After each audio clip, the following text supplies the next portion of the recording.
महात्मा ज्योतिराव फूले, छत्रपति साहू जी महाराज, बिरसा मुंडा, गुरुचंद ठाकुर, हरिचंद ठाकुर, पेरियाराम सिंह नायकर, सबको पंचानंद ठाकुर, हमारे इन सबको नमन करने के साथ साथ भारतीय संविधान के निर्माता परम पूज्य बाबा साहब डॉक्टर भीमराव अम्बेडकर, वामसेक डीएसपी बीएसपी के संस्थापक मान्यवर कांशीराम साहब के चित्रों को नमन करते हुए बहुजन समाज पार्टी के राष्ट्रीय अध्यक्ष, उत्तर प्रदेश में 4 बार मुख्यमंत्री रही आदरणीय बहन कुमारी मायावती जी को अपना आदर्श नेता मानते हुए आज नॉर्थ बंगाल के सभी सम्मानित बीएसपी के कार्यकर्ताओं की आज की इस मीटिंग में हमारे साथ चलकर आए जो बिहार प्रदेश में स्टेट कोऑर्डिनेटर हैं भाई सुनेश कुमार जी, यहाँ के स्टेट कोऑर्डिनेटर वेस्ट बंगाल के भाई प्रणब हल्दर जी, वामसेक का काम देख रहे पूरे प्रदेश में वेस्ट बंगाल में श्री ज्योतिष राय जी, हमारे प्रदेश के महासचिव वेस्ट बंगाल के भाई अनिल राव जी, हमारे इस जो लोगों को तैयार करेंगे, हर तरह से पार्टी के काम को यहाँ नॉर्थ बंगाल में बढ़ाना है और इधर से रिजल्ट देना है। तो इनके साथ साथ अब मैं आपके सामने अपनी बात रखना चाहूँगा कि अभी तक हम लोग इधर ज़्यादा समय नहीं दे पाए थे, मेरे पास काम भी ज़्यादा है, लेकिन जैसा पश्चिम बंगाल के लोगों ने अभी अपना टारगेट जो मेंबरशिप का अभियान है उसमें जो रुचि दिखाई है, तो उस रुचि को देखते हुए मैं ज़्यादा समय पश्चिम बंगाल के लिए दूंगा और पश्चिम बंगाल में भी जो नॉर्थ बंगाल है उसमें मैं आप लोगों के बीच में समय दूंगा और उसके बाद बिहार और बाकी प्रदेश में थोड़ा थोड़ा समय मुझे देना है। तो आज आप लोगों को ये समझाना है कि आप लोग जो काफी दिनों से जब से लोकतंत्र बना है इस प्रदेश में देश में, तब से आप लोग राजनीति की बात सुनना और समझने लगे हैं। 1919 से पहले इस देश में लोकतंत्र नहीं था। बाबा साहब डॉक्टर भीमराव अम्बेडकर, लोकतंत्र का अर्थ मैं समझा दूं, by the people, of the people, for the people, जनता के द्वारा, जनता का राज, जनता के लिए, बीच में कोई और नहीं इसमें हस्तक्षेप करेगा, जनता ही बनाएगी, जनता ही बनेगी, जनता के लिए बनेगा, जनता को ही इसमें महत्वपूर्ण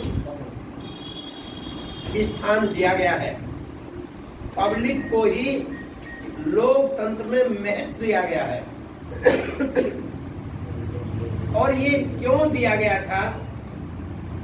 क्योंकि बाबा साहब डॉक्टर अम्बेडकर जब लंदन में पढ़ रहे थे तो वहां की व्यवस्था और भारत देश की व्यवस्था, जो राजनीतिक व्यवस्था थी, उन दोनों में अंतर था। भारत में राजा वही बनता था जो रानी के पेट से जन्म लेता था।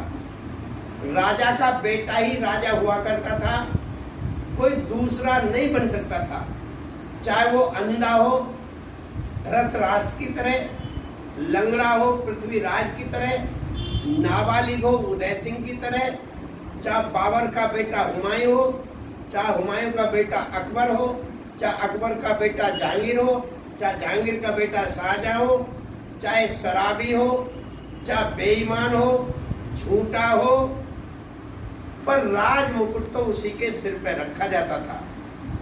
लेकिन लंदन में राजनीतिक व्यवस्था जनता के हाथ में थी। जनता जिसे चाहे राजा बना दे, जिसे चाहे हटा दे। हर 4-5 साल के बाद वो जनता इस काम को करती थी। तो बाबा साहब ने अंग्रेज पीएम से मिलकर उनसे ये कहा कि जो राजनीतिक व्यवस्था आपके देश में है वो हमारे देश में क्यों नहीं हो सकती। आप लोग इस समय शासन में हैं, आप लोग राज कर रहे हैं, तो आप लोग भारत में भी लंदन जैसी व्यवस्था बनाएं। तो अंग्रेजों ने बाबा साहब की बात मानकर सबसे पहले 1919 में इंडिया एक्ट बनाया और उस एक्ट के तहत उन्होंने कहा कि भारत में जो राज होगा वो जनता के द्वारा होगा, लोकतंत्र कहलाएगा। और 1919 से चल करके फिर 1935 में दूसरा अधिनियम बनाया इंडिया एक्ट, और उस एक्ट में पूरे देश में लोकतंत्र फैला।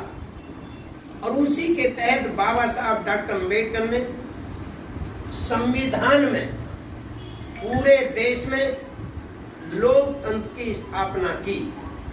और बाबा साहब ने कहा कि मैंने अब रानी के पेट से राजा बनना बंद कर दिया है, रानी के पेट का ऑपरेशन कर दिया है।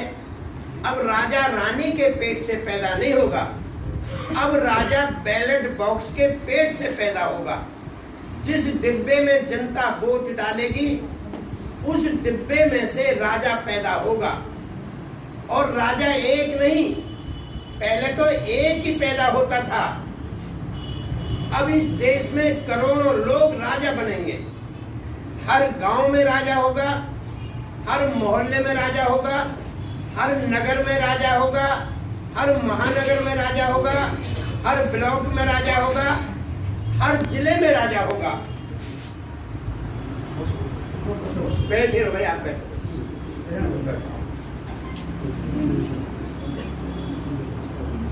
राजा ही राजा होंगे। और इसके लिए बाबा साहब डॉक्टर अम्बेडकर ने संविधान के तहत हर व्यक्ति को एक वोट का अधिकार दिया। 1 मैन 1 वोट 1 वोट 1 वैल्यू। जिस समय संविधान बन रहा था तो कांग्रेस के लोगों ने बाबा साहब का इस बात के लिए विरोध किया कि डॉक्टर अम्बेडकर, आप ये वोट का अधिकार इन अनपढ़ लोगों को क्यों देना चाहते हो? ये क्या जानेंगे वोट के बारे में, ये क्या समझेंगे राजनीति को? और महिला घर की इज्जत है, अगर वो वोट डालने के लिए घर के बाहर जाएगी तो उसका अपमान होगा, बेइज्जती होगी। और मुसलमानों का तो पाकिस्तान बन गया, वो वहां वोट डाले, भारत में क्यों देना चाहते हो? बाबा साहब डॉक्टर अम्बेडकर ने कहा, जवाब दिया, ए कांग्रेस के लोगों, तुमने इस देश में बहुसंख्यक गरीब लोगों को पढ़ने का मौका ही कब दिया है? तुमने तो लिख दिया मनुस्मृति में, अगर ये शूद्र कौन? SC ST OBC के लोग। SC ST OBC कौन? नाई, गलिया, कुमार, धीमर, अहीर, गुजर, जाट, कुर्मी, जाटव, वाल्मीकि, धोबी, नट, कंजर, सांसी, मीणा, भील, बलाई, बैरवा, मेघवाल, नमो शूद्रा। इनको कभी तुमने राजवंशी कभी पढ़ने का मौका नहीं दिया, तो इनमें हाई स्कूल या मैट्रिक पास कहां से आएंगे? और जहां तक आप महिलाओं की इज्जत की बात करते हैं, आपने उनको घर में गुलाम करके कैद रखा है, कभी खुली हवा में सांस नहीं लेने दी। और जहां तक मुसलमानों का सवाल है, जिनको पाकिस्तान से प्यार था वो पाकिस्तान चले गए, जिनको भारत से प्यार है उनका अधिकार क्यों छीनना चाहते हो? बाबा साहब ने डंके की चोट पर कहा कि मैं जो व्यवस्था दे रहा हूं संविधान में, इस देश के अंदर जिसने भी जन्म लिया है, चाहे पढ़ा लिखा है चाहे अनपढ़ है, जमीन वाला है चाहे बेजमीन वाला है, हिंदू है चाहे मुसलमान है, महिला है चाहे पुरुष है, उन सबको वोट का अधिकार होगा जिन्होंने इस देश में जन्म लिया है और 18 साल की उम्र पूरी कर ली है। आज जो हमको ये वोट का अधिकार मिला है, इस वोट की वजह से आप लोगों का सम्मान होता है, थोड़ा थोड़ा सम्मान। अगर ये वोट की पावर आपके पास नहीं होती तो कोई भी आपको आकर के आपके पैर नहीं छूता, कोई आपको हाथ नहीं जोड़ता,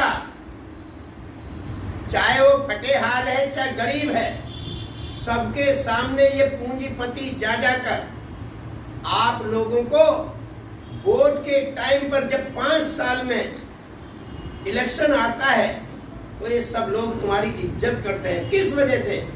तुम्हारे पास जो वोट की पावर है इसे लेने के लिए करते हैं, और तुम्हें लालच भी देते हैं कि हम तुम्हें ये देंगे वो देंगे, हम तुम्हें सस्ता राशन देंगे, 5 किलो अनाज देंगे, ये देंगे। ये सब किस लिए करते हैं? 5 साल तक नहीं करते। जब चुनाव आता है, जब तुम्हारा वोट लेने के लिए तुम्हें लालच देते हैं, कोई कोई डंडा भी दिखाता है ताकत का। अगर तुमने ऐसा नहीं किया तो बेटी को राजनीति के लिए कुर्बानी देने के लिए तैयार करें। जिस घर में नेता पैदा हो जाएगा या नेता बन जाएगा, उस घर का सम्मान होना शुरू हो जाएगा, उस घर की इज्जत होना शुरू हो जाएगी। जिस घर में नेता नहीं होगा, चाहे तुम डॉक्टर बना देना, चाहे इंजीनियर बना देना, चाहे बैरिस्टर बना देना, उस घर की कभी इज्जत नहीं होगी, अपमान ही अपमान होगा। नेता, तुम पढ़ लिख करके ज्यादा इंजीनियर बन सकते हो, डॉक्टर बन सकते हो, या कलेक्टर बन सकते हो, एसपी बन सकते हो, लेकिन अगर एक अनपढ़ बेटा मंत्री बन गया तो उसके सामने आईपीएस सब।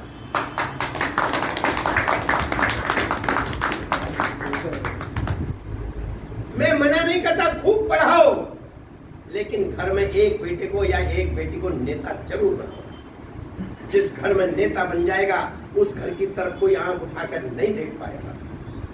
ये ताकत है, इस ताकत का इस्तेमाल करो, यही मैं समझाऊंगा। और आज समय कम है, मैं अगली दफा जब जनवरी के 2nd वीक में या 1st वीक में मैं टाइम दूंगा, प्रोग्राम दूंगा, 4 जिलों में जाऊंगा, हर विधानसभा में जाऊंगा, और वहां पर आप लोग जहां जहां से आए हो, अपने अपने, यदि मेरी बात में दम है, मेरी बात को समझ रहे हो, तो आप लोगों को उस मीटिंग की तैयारी करनी पड़ेगी।